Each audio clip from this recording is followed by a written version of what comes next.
देखो हम लोग क्या देख रहे थे, हाइब्रिडाइजेशन की बात कर रहे थे, राइट। हाइब्रिडाइजेशन में हम लोगों ने लास्ट क्लास में क्या बात कर लिया था, हाइब्रिडाइजेशन होता क्या है, हाइब्रिडाइजेशन के इंपॉर्टेंट फैक्ट्स क्या रहे होते हैं, उन सब के बारे में डिस्कस कर लिया था। आज हम लोग आगे देखेंगे, टाइप्स ऑफ हाइब्रिडाइजेशन की बात करेंगे, ठीक है ना। और इससे पहले हम लोग ये देखेंगे कि कहीं कहीं पर ऐसा भी रहा होता है कि आपको हाइब्रिडाइजेशन देखने को नहीं मिलेगा, और वो जगह कौन से होंगे, कब आपको देखने को नहीं मिलेगा, उन सब की बात करेंगे, यानी कि ड्रेगो रूल की बात करेंगे, ठीक है। तो देखो, तो सबसे पहले क्या है हमारे पास में, एक पॉइंट लिखवाया था, याद करो, कि जो हाइब्रिडाइज्ड ऑर्बिटल होते हैं ना, वो सिर्फ और सिर्फ सिग्मा बॉन्ड का फॉर्मेशन करेंगे, पाई बॉन्ड का फॉर्मेशन नहीं कर सकते हैं।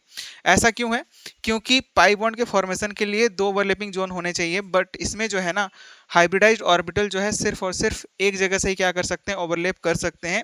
जब ये ओवरलैप करेंगे तो ये वाले क्या रहे होंगे, दूर रहे होंगे, मतलब आपस में एक दूसरे क्लोजर आएंगे ही नहीं, ओवरलैपिंग होगी ही नहीं, और बॉन्ड का फॉर्मेशन नहीं होगा, ठीक ना, यही बात थी। अब आगे देखो आप, ठीक ना, इतना लिख लो और उसके बाद आप आगे देखो, आगे क्या है, नेक्स्ट इज द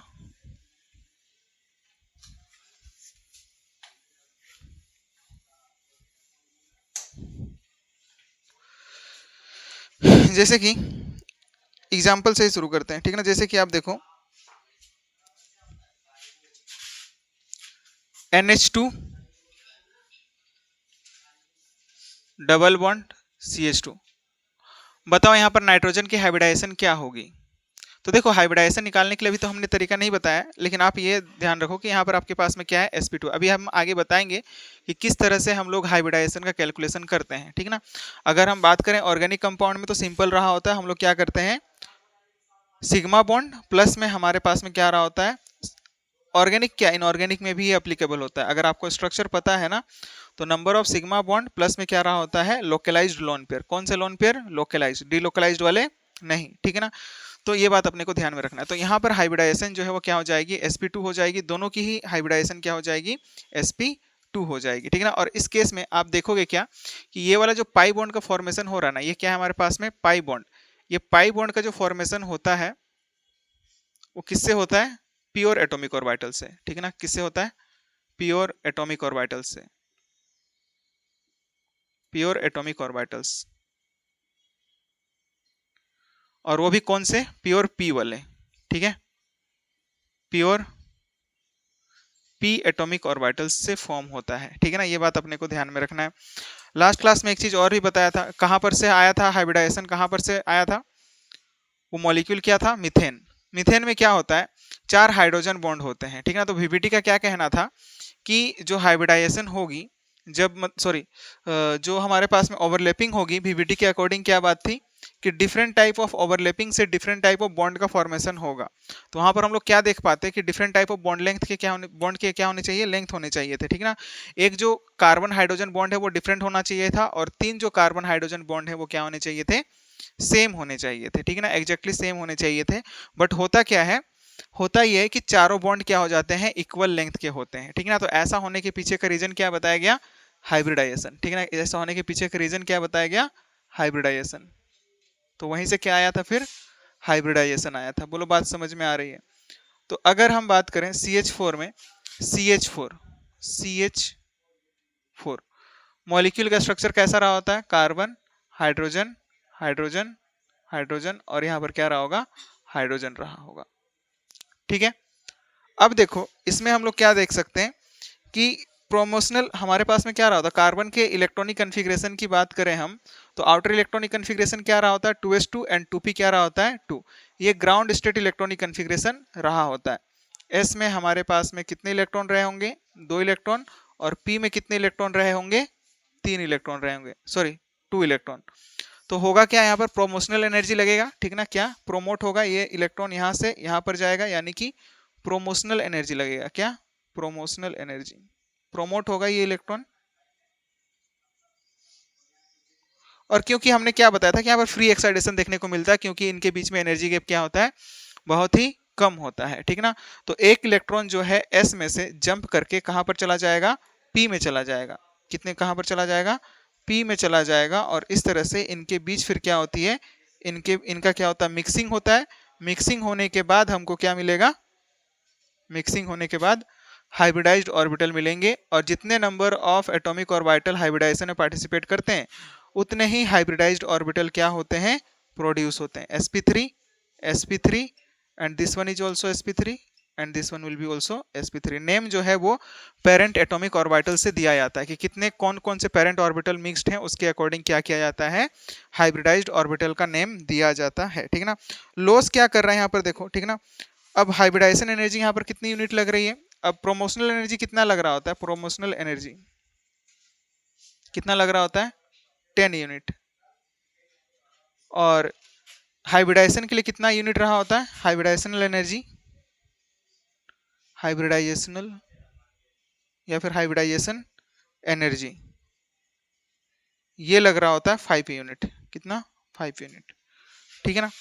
तो अब देखो जब बॉन्ड फॉर्मेशन होगा, यानी कि क्या होगा, जब 4 बॉन्ड फॉर्म होंगे ना, तो यहाँ पर क्या होता है, 30 यूनिट्स ऑफ एनर्जी जो है वो क्या होती है, रिलीज होती है। ठीक है ना। 30 यूनिट ऑफ एनर्जी क्या होती है, रिलीज होती है। तो लॉस क्या करेगा, promotional energy and hybridisational energy. और गेन क्या करेगा, रिलीज्ड एनर्जी जो रही होगी ना, जैसे कि बॉन्ड फॉर्मेशन होगा, यानी कि जैसे ही हमारे पास में ये बॉन्ड यहाँ पर बनेंगे, हाइड्रोजन बॉन्ड का फॉर्मेशन होगा, तो क्या करेगा, 30 यूनिट ऑफ एनर्जी जो है वो क्या करेगा, रिलीज करेगा। ठीक है ना। तो अब देखो लॉस क्या क्या हो रहा है यहाँ पर,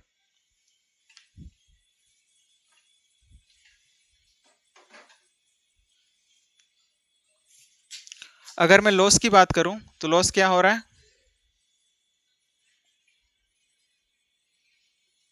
प्रोमोशनल एनर्जी और हाइब्रिडाइजेशनल एनर्जी।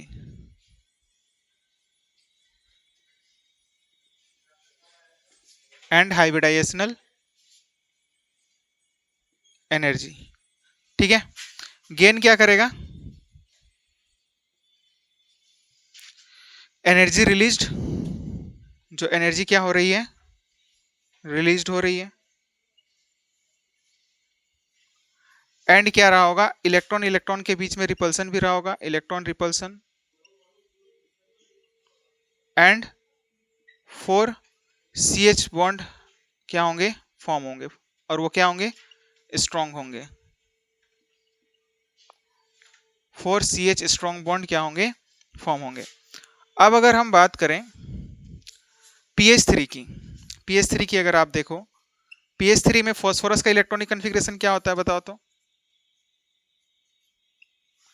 फॉस्फोरस की इलेक्ट्रॉनिक कन्फिग्रेशन बताओ क्या होता है, आउटर इलेक्ट्रॉनिक कन्फिग्रेशन 15 होता है ना एटॉमिक नंबर, और यहां पर क्या हो जाएगा, नियॉन, और फिर क्या हो जाएगा 3s2 एंड 3p3 हो जाएगा, यही होगा। तो जब ये हाइड्रोजन के साथ में बॉन्ड फॉर्म करता है ना, तो किसी भी तरह का यहाँ पर हाइब्रिडाइजेशन नहीं होता है। ठीक है ना। यहाँ पर किसी भी तरह का हाइब्रिडाइजेशन नहीं होता है। यहाँ पर आप देख पा रहे हो कि S में 2 इलेक्ट्रॉन है, P में हमारे पास में 3 इलेक्ट्रॉन है। तो ये हाइड्रोजन जो है ना, यानी कि ये जो हमारे पास में S इलेक्ट्रॉन है ना, इसका कोई भी रोल नहीं होता है, no role in bond formation, no role in bond formation, यानी कि यहाँ पर हाइब्रिडाइजेशन आपको देखने को नहीं मिलेगा। No hybridisation will takes place, क्या लिखोगे,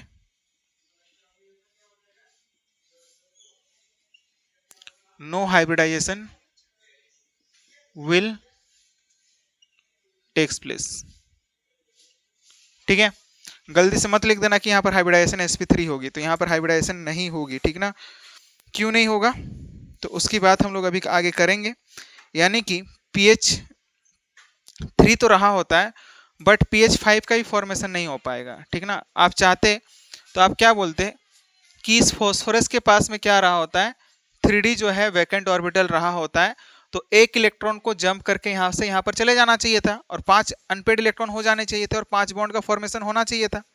बट ऐसा नहीं होता है। क्यों नहीं होता है, क्योंकि S और D के बीच में एनर्जी गैप क्या होती है, ज़्यादा होती है। S और D के बीच में एनर्जी गैप क्या होती है, ज़्यादा होती है, और इसी वजह से यहाँ पर ये इलेक्ट्रॉन जो है S में से जंप करके D पर नहीं जा पाता है। और अब जितने अनपेड इलेक्ट्रॉन होंगे उतना ही क्या होगा, बॉन्ड का फॉर्मेशन होगा, यही तो कहा था हमारे पास में। ठीक है ना। तो यहाँ पर हाइब्रिडाइजेशन भी देखने को नहीं मिलेगा। ठीक है। तो देखो अब आगे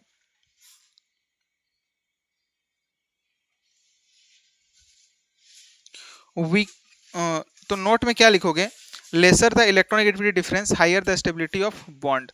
तो यहाँ पर इलेक्ट्रोनेगेटिविटी डिफरेंस क्या होता है अगर हम बात करें, नेक्स्ट लिखो आप, रूल ही देख लो आप डायरेक्ट, ठीक है ना। यहाँ पर जो बॉन्ड फॉर्मेशन में हाइड्रोजन जो यूज किए गए हैं ना, वो प्योर पी ऑर्बिटल वाले हैं, ठीक है ना। इस बात को आपको ध्यान में रखना है। PH3 में यहाँ पर जो हाइड्रोजन ने बॉन्ड फॉर्म किए हैं ना, वो क्या है, pure P orbital of phosphorus से बॉन्ड फॉर्मेशन किया है, ठीक है ना। यहाँ पर जो हमारे पास में ऑर्बिटल यूज किए गए हैं वो कौन से हैं, प्योर पी ऑर्बिटल वाले, ठीक है ना। और इनके बीच में बॉन्ड एंगल जो है ना वो कितने का रहा होगा, 90 डिग्री का। एक मिनट, हाँ, तो लिखो pure p orbitals are used in bond formation। Bond formation में यहाँ पर प्योर p ऑर्बिटल्स यूज किए गए हैं। कौन से यूज किए गए हैं, प्योर p ऑर्बिटल्स। जैसे कि अगर हम बात करें अनदर एग्जाम्पल की, अनदर एग्जाम्पल क्या हो सकता है, SH2 हो सकता है, SH2 के अलावा क्या हो सकता है, SEH2 हो सकता है। इन सब में क्या हुआ है, प्योर p ऑर्बिटल यूज हुआ है। क्या यूज हुआ है, प्योर p ऑर्बिटल यूज हुआ है। SbH3 हो गया, या फिर ASH3 हो गया, ये सब जितने भी है ना, या फिर हमारे पास में TeH2 हो गया, या फिर PH3 हो गया, BiH3 हो गया, सॉरी हाँ BiH3, बिस्मथ भी तो उसी ग्रुप का एलिमेंट होता है, नाइट्रोजन वाले ग्रुप का। तो ये सब जो है ना, इनमें क्या हुआ है, प्योर p ऑर्बिटल का यूज हुआ है। किसका यूज हुआ है, प्योर p ऑर्बिटल का यूज होता है। तो हम लोग कब समझेंगे कि कहाँ पर हाइब्रिडाइजेशन होगा, कहाँ पर नहीं होगा, यानी कि s ऑर्बिटल जो है कहाँ पर हाइब्रिडाइजेशन में पार्टिसिपेट करेगा और कहाँ पर नहीं करेगा, ये हम लोग कैसे पता करेंगे। तो इसके लिए आपको ये बात ध्यान में रखनी है कि अगर सराउंडिंग एटम का इलेक्ट्रोनेगेटिविटी लेस देन 2.5 है, कितना, लेस देन 2.5 है, तो वहां पर हाइब्रिडाइजेशन देखने को नहीं मिलेगा, ठीक है ना। ये बात अपने को ध्यान में रखना है। और हाइड्रोजन की इलेक्ट्रोनेगेटिविटी क्या रही होती है, लेस देन 2.5 रही होती है। और ये भी बात ध्यान में रखना है कि एलिमेंट जो है वो कौन से पीरियड का होना चाहिए, फोर्थ, फिफ्थ, या फिर थर्ड, फोर्थ, फिफ्थ और सिक्स्थ पीरियड का रहा होना चाहिए। तो लिखो, सबसे पहले लिखो ड्रैगो रूल। क्या लिखोगे, ड्रैगो रूल। यानी कि ये क्या बताता है कि कहाँ पर हाइब्रिडाइजेशन होगी, यानी कि s ऑर्बिटल जो है कहाँ पर हाइब्रिडाइजेशन में पार्टिसिपेट करेगा और कहाँ पर नहीं करेगा। बस इसी बात को क्या करना है, आपको ध्यान में रखना है। बोलो मिटा दूं ये,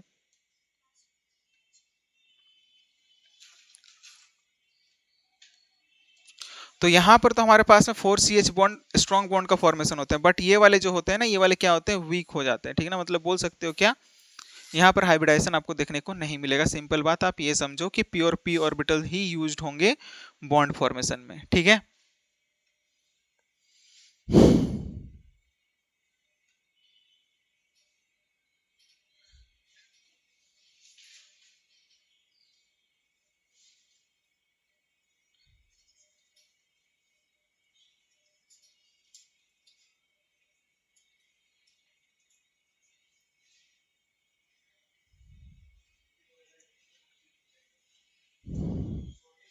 हो गया,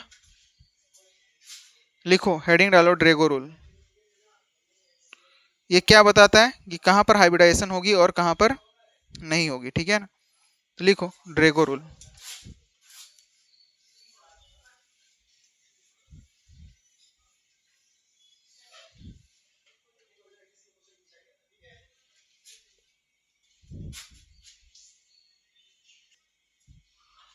देखो, लिखो, हेडिंग डालो ड्रैगो रूल,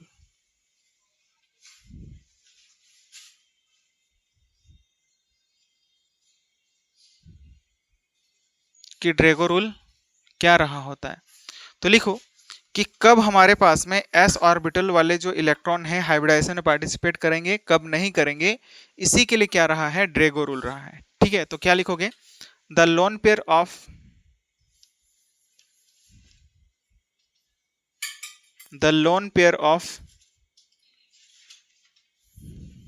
s इलेक्ट्रॉन्स या फिर s orbital of central atom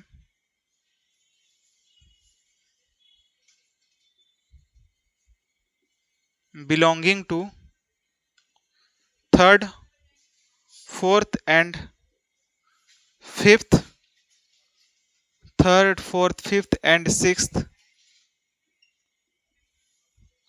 do not participate in hybridization. Do not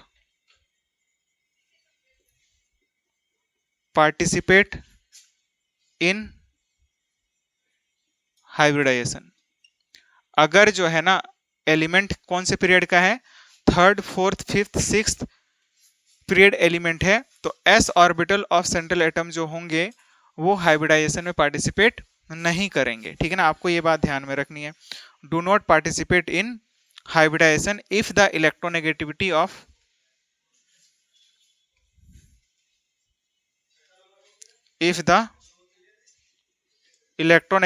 of central atom is less than 2.5। अगर क्या रहा होगा, लेस देन 2.5 रहा होगा, तो उस केस में वो हाइब्रिडाइजेशन में पार्टिसिपेट नहीं करेंगे। इस बात को अपने को ध्यान में रखना है। एंड नेक्स्ट इज द, इसी वजह से pH3 जो है ना, hence in pH3 s orbitals of, hence in pH3 s orbitals या फिर s orbital of phosphorus do not participate in hybridization। और इसी वजह से ये हाइब्रिडाइजेशन में पार्टिसिपेट नहीं करते हैं। ठीक है ना, सिर्फ और सिर्फ प्योर पी ऑर्बिटल से फॉर्म। जैसे कि अगर हम NH3 की बात करें ना, ठीक है ना, अच्छा इसमें हम थोड़ा सा शेप देखो चेंज कर लो, शेप चेंज करो क्या, फॉस्फोरस का आप याद रख लो कि pH3 जो रहा होता है ना, pH3 में जो बॉन्ड एंगल है ना, pH3 में बॉन्ड एंगल कितने का रहा होता है, 90 डिग्री का रहा होता है। कितने डिग्री का रहा होता है, 90 डिग्री का रहा होता है। यहाँ पर जो बॉन्ड एंगल है ना, इस बात को आपको याद रखना है कि pH3 में बॉन्ड एंगल इज 90 डिग्री। यहाँ पर बॉन्ड एंगल कितने का होता है, 90 डिग्री का होता है। इस बात को लिखना भूल गया था, तो लिख लो इस बात को, ठीक ना, कि बॉन्ड एंगल कितना रहा होता है, 90 डिग्री का रहा होता है, क्योंकि प्योर पी ऑर्बिटल से बॉन्ड फॉर्म हो रहा होता है ना, तो इस वजह से यहाँ पर बॉन्ड एंगल जो है ना, मतलब अरेंजमेंट जो है वो 90 डिग्री के ये में रहा होता है। ठीक है ना, यानी कि पी ऑर्बिटल जो है एक दूसरे के 90 डिग्री पर प्रेजेंट रहे होते हैं। ठीक है ना, क्योंकि तीनों जो पी ऑर्बिटल है ना, आप देखना चाहोगे तो आप इसको ऐसा देख सकते हो। देखो तीन हमारे पास में पी ऑर्बिटल रहे होंगे ना, पी ऑर्बिटल, तो देखो एक ऐसा रहा होगा, एक ऐसा रहा होगा और एक ऐसा रहा होगा। ठीक ना, ऐसा ही कुछ रहा होगा। एक जो पी ऑर्बिटल है ऐसा कुछ रहा होगा, तो यहाँ पर आकर के ना हाइड्रोजन बाइंड करेगा। एक पी ऑर्बिटल ऐसा रहा होगा, मतलब ऐसा रहा होगा, है कि नहीं, तो इधर कहीं पर भी एक जगह पर बाइंड करेगा और इधर कहीं पर एक जगह पर बाइंड करेगा। बोलो बात समझ में आ रही है ये, है ना, तो यही चीज रहा होता है। ठीक ना, इस वजह से हम लोग क्या बोलते हैं, 90 डिग्री रहा होगा। क्या रहा होगा, 90 डिग्री रहा होगा। बॉन्ड के बीच का एंगल जो है 90 डिग्री का रहा होगा। ठीक है, अब देखो आगे आगे क्या है। जैसे कि अगर हम बात करें NH3 में, NH3 में हाइब्रिडाइज्ड ऑर्बिटल होंगे या फिर प्योर ऑर्बिटल होंगे, बताओ। NH3 क्वेश्चन क्या है, NH3 PH3 ASH3 SbH3 BiH3। अगर ये सारे हैं तो इन सब में से ये वाला जो होगा ना, ये हमारे पास में सेकंड पीरियड एलिमेंट है। नाइट्रोजन, देखो हम लोग किसकी बात करें, नाइट्रोजन की बात करें, ये कौन से पीरियड का एलिमेंट है, सेकंड पीरियड एलिमेंट है। और इसी वजह से इसका जो s ऑर्बिटल है ना, s ऑर्बिटल क्या होगा, हाइब्रिडाइजेशन में पार्टिसिपेट करेगा। s orbital participate in hybridisation, s orbital जो होगा participate in hybridisation, s orbital will participate in hybridisation. Whereas जबकि PH3 हो गया, ASH3 हो गया, SbH3 हो गया, BiH3 हो गया, इन सब में हाइब्रिडाइजेशन नहीं होगी। क्यों नहीं होगी, क्योंकि जो सराउंडिंग एटम है ना, ये अगर हम बात करें फॉस्फोरस की, ये थर्ड पीरियड एलिमेंट रहा होता है, ये कौन से पीरियड का एलिमेंट रहा होता है, फोर्थ पीरियड का, ये क्या रहा होता है, फिफ्थ पीरियड का एलिमेंट रहा होता है, और ये क्या रहा होता है, सिक्स्थ पीरियड का एलिमेंट रहा होता है, बोलो रहा होता है। और इसी वजह से यहाँ पर जो है ना किसी भी तरह का हाइब्रिडाइजेशन देखने को नहीं मिलेगा। No hybridisation will takes place according to what, according to Drago rule, no hybridisation will takes place according to Drago rule. ठीक है, हाइब्रिडाइजेशन यहां पर देखने को नहीं मिलेगा, किसकी वजह से, ड्रेगो रूल की वजह से, ठीक है ना। और अगर बॉन्ड लेंथ कंपैरिजन पूछा जाए तो आप निकाल सकते हो, बॉन्ड लेंथ का कंपैरिजन इन सब में पूछा जाएगा कि जो नाइट्रोजन हाइड्रोजन बॉन्ड है या फिर फॉस्फोरस हाइड्रोजन बॉन्ड है, आर्सेनिक और हाइड्रोजन के बीच का बॉन्ड है, एंटीमनी हाइड्रोजन के बीच का बॉन्ड है, और बिस्मथ हाइड्रोजन के बीच का बॉन्ड है। आपको क्या पूछा जा रहा है, इनमें आप क्या करो, बॉन्ड लेंथ का कंपैरिजन करो, ठीक है। तो मिटा दो। तो टेंडेंसी जो है बॉन्ड या फिर हाइब्रिडाइजेशन करने की, ये क्या होगा, टॉप से बॉटम की ओर क्या होगा, डिक्रीज होगा। हम लोग इस बात को लिख सकते हैं, देख लो यहाँ पर आप ऐसा लिख लो कि एटॉमिक रेडियस भी बढ़ रहा होता है। लिख लो पहले, ये बात लिख लो पहले, टेंडेंसी टू फॉर्म या फिर टेंडेंसी ऑफ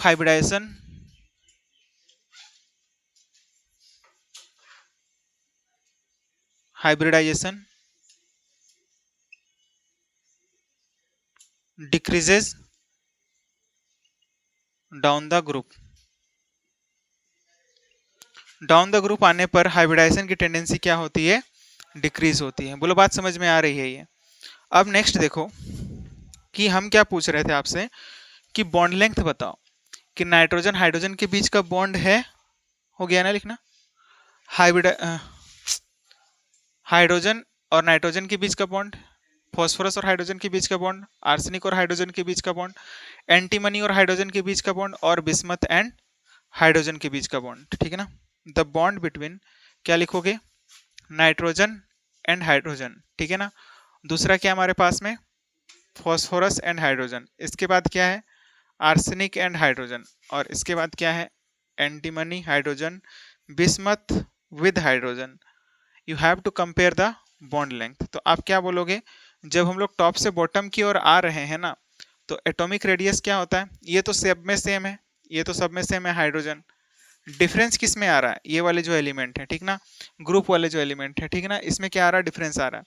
तो जब हम लोग टॉप से बॉटम की ओर आते हैं, जब हम लोग कहाँ से कहाँ की ओर आते हैं, टॉप टू बॉटम जो है वो एटॉमिक साइज क्या होता है, इंक्रीज होता है। टॉप टू बॉटम आने पर atomic size is going to be increases,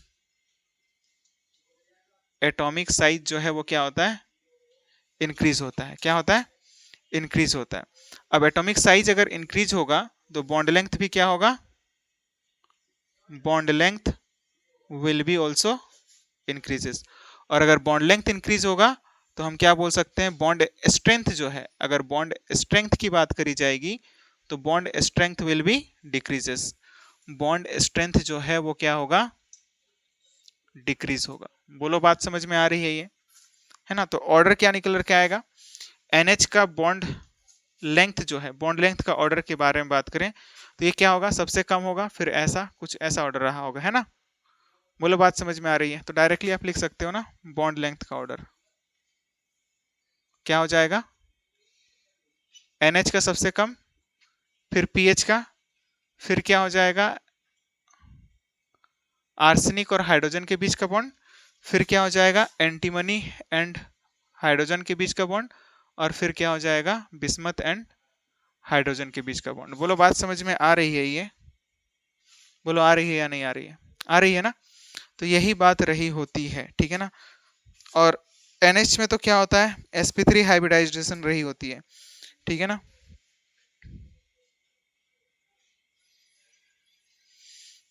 अच्छा, कौन लुईस बेस होगा, अच्छा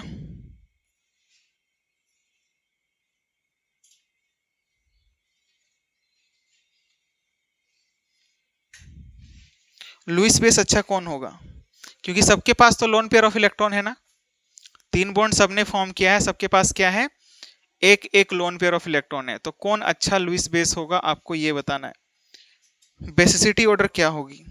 what will be the basicity order of this compound? बताओ। बेसिसिटी क्या है? बेस क्या है हमारे पास में? जो लोन पेयर का डोनेशन अच्छा से कर पाएगा, इजीली कर पाएगा, वो अच्छा बेस होगा। तो आपको बताना है कि इसमें से अच्छा बेस कौन सा होगा, ठीक ना। You have to find out the basicity order. How will you find? बताओ कि यहां पर बेसिसिटी ऑर्डर क्या निकल करके आएगी। सबके पास क्या है? Lone pair of electron.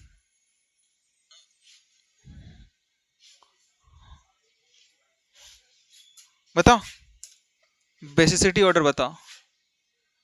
NH3 है, PH3 है, ASH3 है और SbH3, BiH3। What will be the basicity order? आपको क्या बताना है?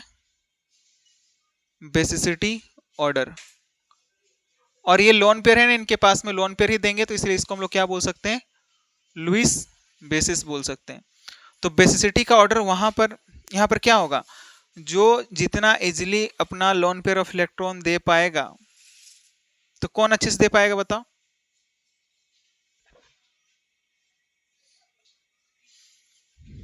हम्म, उसका सबसे ज्यादा होगा। किस बेसिस पर बोल रहे हो आप लोग?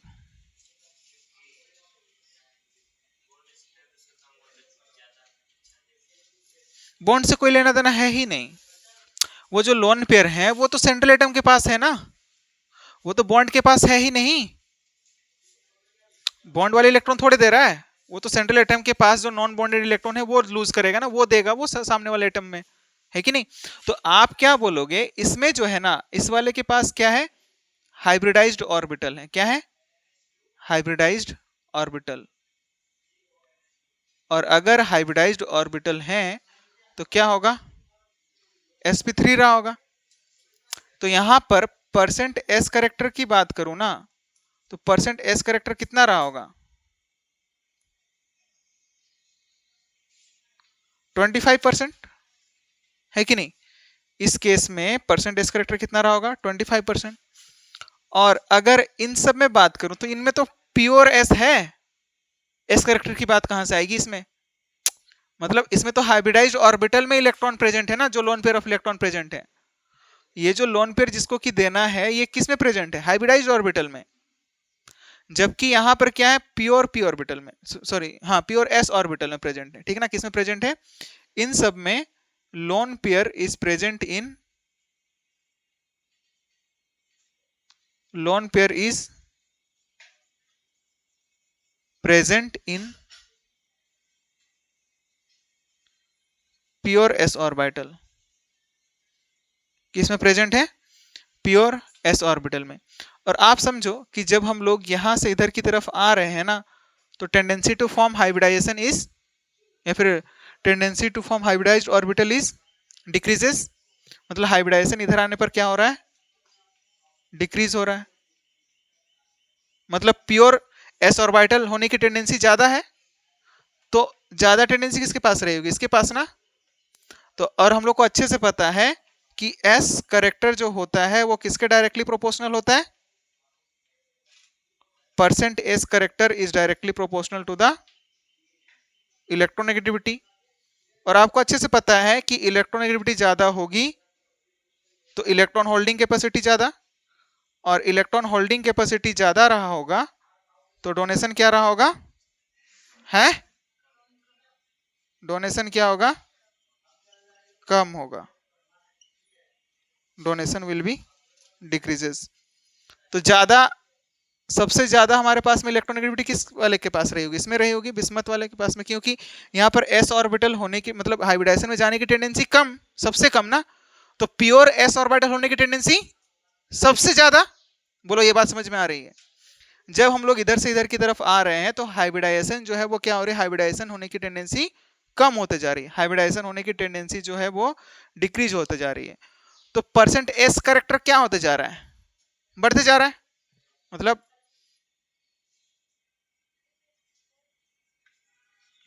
परसेंट एस करेक्टर होने की टेंडेंसी क्या होते जा रही है, इंक्रीज होते जा रही है।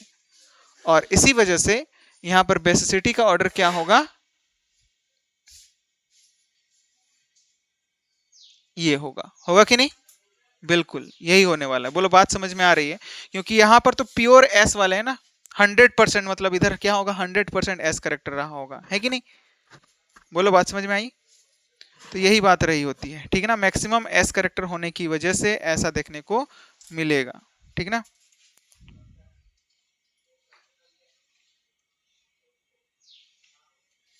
तो s character is directly proportional to the bond strength and basicity is inversely proportional to the percent s character, और एसिडिटी का क्या होगा, डायरेक्टली प्रोपोर्शनल होगा, होगा ना। मिटा दूं इधर,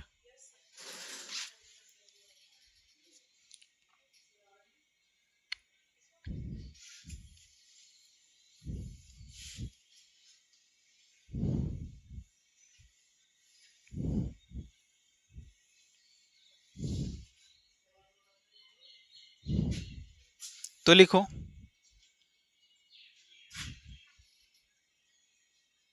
percent s character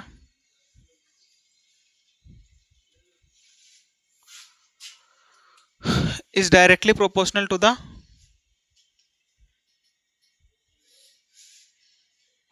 bond strength and inversely proportional to the basic strength and directly proportional to the acidic. Basic का क्या होता है, जस्ट ऑपोजिट होता है। तो हम बोल सकते हैं कि एसिडिक स्ट्रेंथ क्या होगा, डायरेक्टली प्रोपोर्शनल होगा। बोलो बोलो, ये बात समझ में आ रही है? जैसे कि अगर एग्जाम्पल के तौर पर पूछें हम कि यहां पर एसिडिटी ऑर्डर क्या होगी, वैसे तो हम लोगों ने ऑर्गेनिक केमिस्ट्री में ऑलरेडी डिस्कस कर लिया है। ये एक कंपाउंड है, एक कंपाउंड है ये इथिन इथाइन, और एक है हमारे पास में इथेन। तो आपको बताना है एसिडिटी का ऑर्डर क्या होगा। क्या होगा एसिडिटी का ऑर्डर, जहां पर परसेंटेज करेक्टर ज्यादा होगा, यहाँ पर sp हाइब्रिडाइजेशन है, यहाँ पर क्या है sp2 हाइब्रिडाइजेशन, और इसमें क्या है sp3। सबसे ज्यादा परसेंटेज करेक्टर किसमें होता है, sp में होता है, दैट इज 50%। तो इसमें क्या होगा, सबसे ज्यादा, फिर इसमें होगा, फिर इसमें होगा। याद करो, निकालना बताया था ना परसेंटेज करेक्टर कैसे निकालते हैं। यहाँ पर क्या है, sp हाइब्रिडाइजेशन है दोनों ही कार्बन के पास में, यहाँ पर क्या रहा होगा, sp2। अभी हम लोग बात करेंगे, फिलहाल के लिए आप देख लो कि यहाँ पर number of sigma bond calculation से हम लोग डायरेक्टली कैलकुलेट कर सकते हैं, ठीक है ना, क्योंकि कार्बन के पास लोन पेयर ऑफ इलेक्ट्रॉन नहीं होता है, ठीक है ना। तो डायरेक्टली आप क्या करो, number of sigma bond calculate करो। तो एक एक ही सिग्मा बॉन्ड होता है ना दो एटम के बीच में, ये इधर एक सिग्मा बॉन्ड और इधर एक, दो सिग्मा बॉन्ड। तो देखो दो के क्रॉसपॉन्डिंग हाइब्रिडाइजेशन क्या होती है, sp रही होती है। और अगर परसेंट एस करेक्टर की बात करूं मैं, तो परसेंट एस करेक्टर क्या रहा होता है, इस sp में बात करूं तो कितना रहा होगा, टोटल s ऑर्बिटल कितने हैं, 1, और टोटल ऑर्बिटल कितने हैं, टोटल ऑर्बिटल 2 हैं। तो डिवाइडेड बाय 2 इंटू में क्या हो जाएगा, परसेंटेज निकाल रहे तो 100। यहाँ पर क्या हो जाएगा, s का निकाल रहे हैं परसेंटेज, तो फिर क्या हो जाएगा, एक s ऑर्बिटल है, टोटल ऑर्बिटल कितने हैं, 3, और यहाँ पर क्या हो जाएगा 100। यहाँ पर क्या हो जाएगा 1 डिवाइडेड बाई 4 इंटू में क्या हो जाएगा 100। और इस तरह से यहाँ पर आएगा 50%, यहाँ पर आएगा 33%, और यहाँ पर कितना आएगा 25%, 33.33 समथिंग कुछ निकल करके आएगा, ठीक है ना। कितना निकल करके आएगा 33.33%, ठीक है। ये बात अपने को ध्यान में रखनी है, ठीक है ना। तो अब देखो इसके बाद क्या है, हम लोग हाइब्रिडाइजेशन कैसे निकालेंगे, यानी कि स्टेरिक नंबर क्या रहा होता है, ठीक है ना।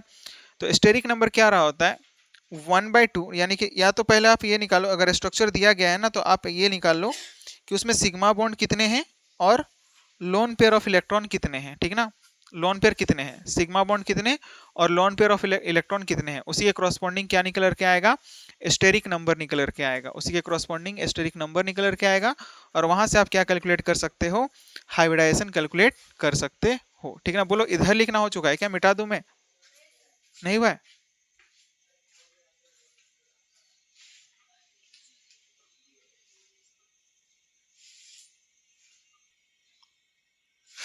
देखो next is the steric number. What is steric number?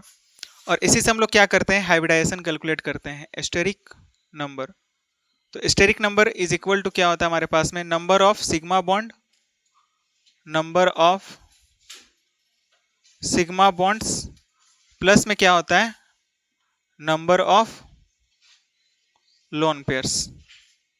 कौन से वाले, लोकलाइज्ड वाले। कौन से वाले, लोकलाइज्ड, लोकलाइज्ड लोन पेयर। कौन से वाले, लोकलाइज्ड लोन पेयर, ठीक है ना। और किसकी बात कर रहे होते हैं यहाँ पर, सेंट्रल एटम, ठीक है ना। अब जैसे कि देखो SF4 है, क्या है, SF4। तो सल्फर ने कितने बॉन्ड फॉर्म किए हैं, 4 बॉन्ड फॉर्म किए हैं। और एक क्या है,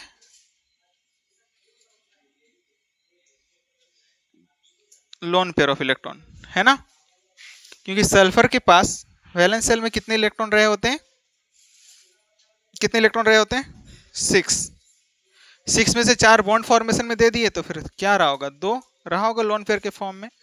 तो यहाँ पर हाइब्रिडाइजेशन आप कैसे कैलकुलेट करोगे, तो सिंपली आप क्या करोगे, स्टेरिक नंबर क्या हो जाएगा, इसी को हम लोग क्या बोलते हैं, बॉन्ड पेयर बोलते हैं। इसी को हम लोग क्या बोलते हैं, बॉन्ड पेयर। तो क्या हो जाएगा, steric number is equal to bond pair plus में क्या होगा, लोन पेयर। तो बॉन्ड पेयर कितने हैं बताओ, 4, and lone pair is the 1। तो क्या हो जाएगा, कितना निकल कर आएगा, 5। और 5 के क्रॉसपॉन्डिंग हाइब्रिडाइजेशन क्या होती है, sp3d होती है। क्या होती है, sp3d रही होती है। बोलो बात समझ में आ रही है ये। Now next is the xgf4। क्या, xgf4, सॉरी xgO4 लिखो, इधर लिखना हो चुका है।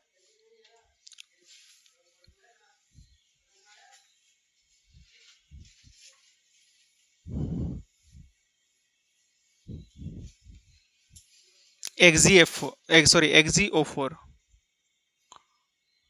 जेनन है, और ऑक्सीजन कितने हैं, 4 है। तो बताओ हाइब्रिडाइजेशन क्या हो जाएगा,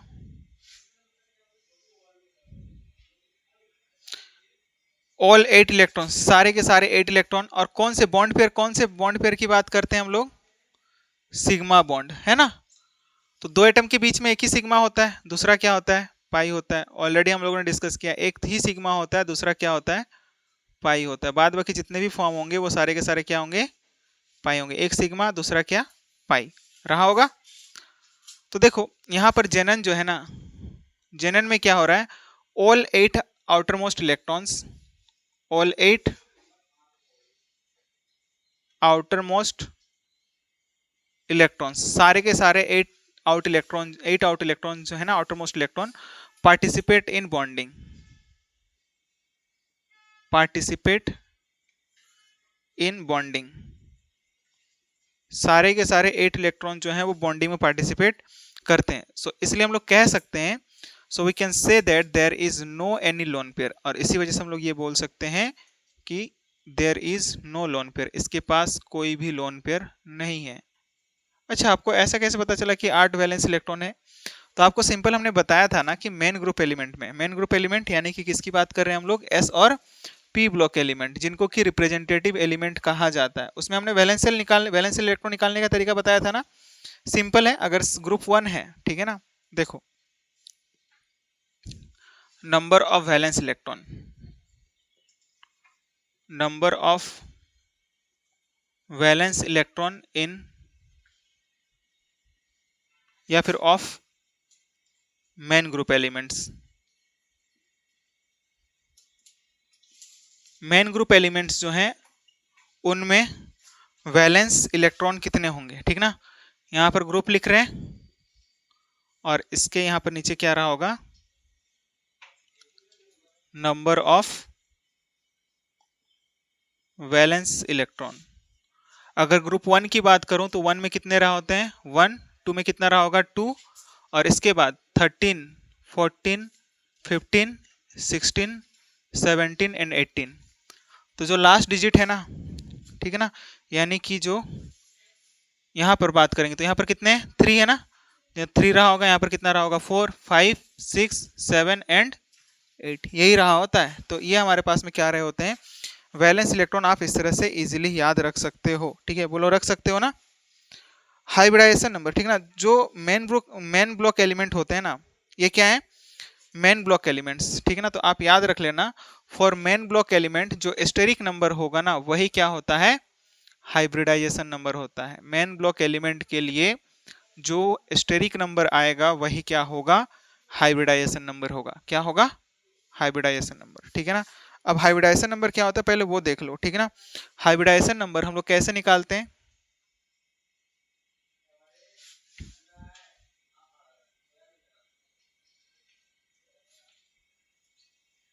hybridization number is equal to क्या होता है 1/2 number of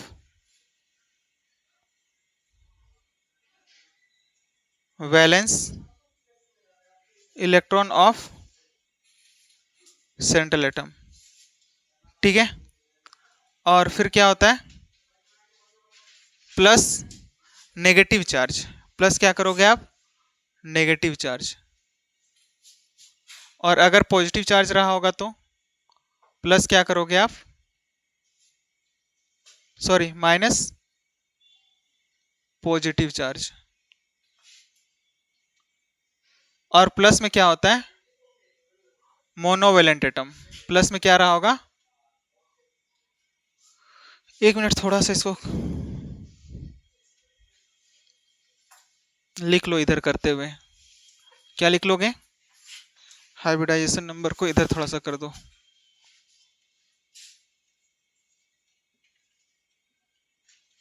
hybridisation number will be equal to what, क्या होगा 1/2 number of valence electron, VE यानी कि valence electron of central atom, of central atom.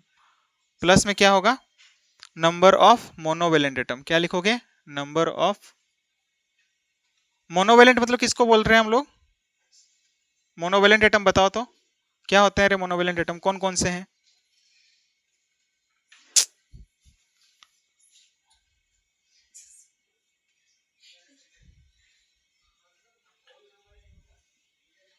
बताओ। नंबर ऑफ मोनोवेलेंट एटम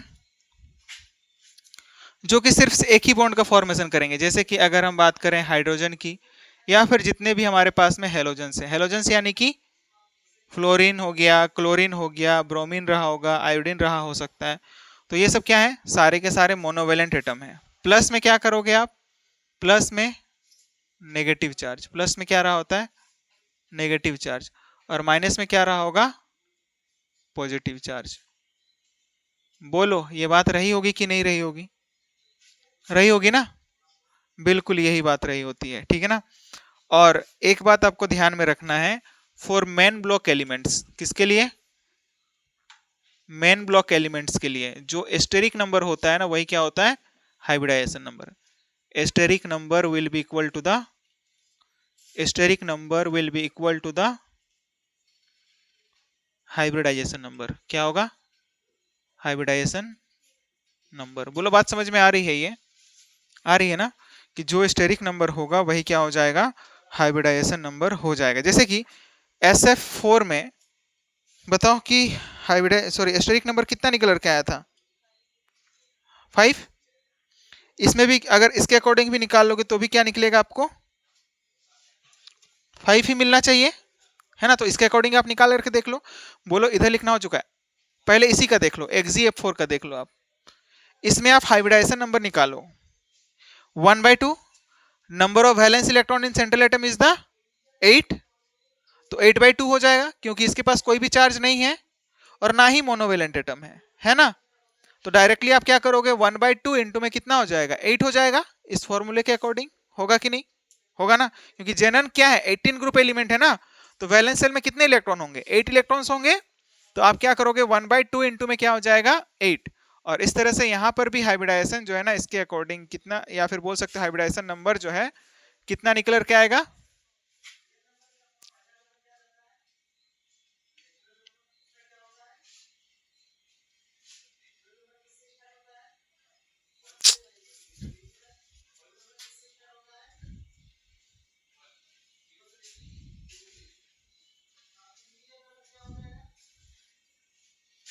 यही होगा, तो बताओ क्या हो जाएगा इसमें। 1/2 number of valence electron in the central atom is the 8, there is no any monovalent atom and there is no any lone pair, तो क्या हो जाएगा, hybridization number 1/2 number of valence electron in the central atom is the 8, तो यहाँ पर 8 हो जाएगा और यहाँ पर से कितना निकल रखा आएगा 4 आएगा ना, तो 4 के क्रॉसपॉन्डिंग हाइब्रिडाइजेशन क्या रही होती है, sp3, तो यहाँ पर हाइब्रिडाइजेशन क्या निकल के आएगा, sp3। अभी हम लोग आगे डिस्कस करेंगे कि इसके क्रॉसपॉन्डिंग क्या क्या हाइब्रिडाइजेशन रही होती है। अगर मान के चलो कि sfc हम लोगों ने sf4 का भी देखा था ना, यहाँ पर एस्टेरिक नंबर कितना निकल के आया था, 5 निकल के आया था, तो यहाँ पर हाइब्रिडाइजेशन नंबर भी कितना निकल के आना चाहिए, 5 निकल के आना चाहिए, बताओ आना चाहिए या नहीं। हाइब्रिडाइजेशन नंबर जो है वो कितना है, 1/2 हो जाएगा।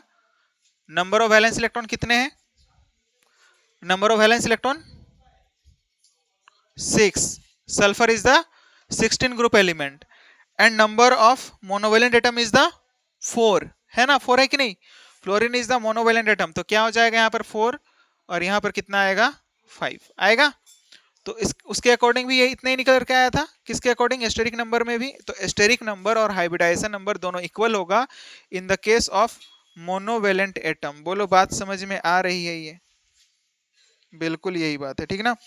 अब हम लोग डिफरेंट टाइप ऑफ हाइब्रिडाइजेशन की बात करेंगे, एस्टेरिक नंबर लिखेंगे, उनका जियोमेट्री कैसा होता है, उनमें बॉन्ड एंगल कितने तरह का होता है, कौन कौन से बॉन्ड एंगल होते हैं, उन सब की बात करेंगे, ठीक है ना। पहले इतना नोट कर लो।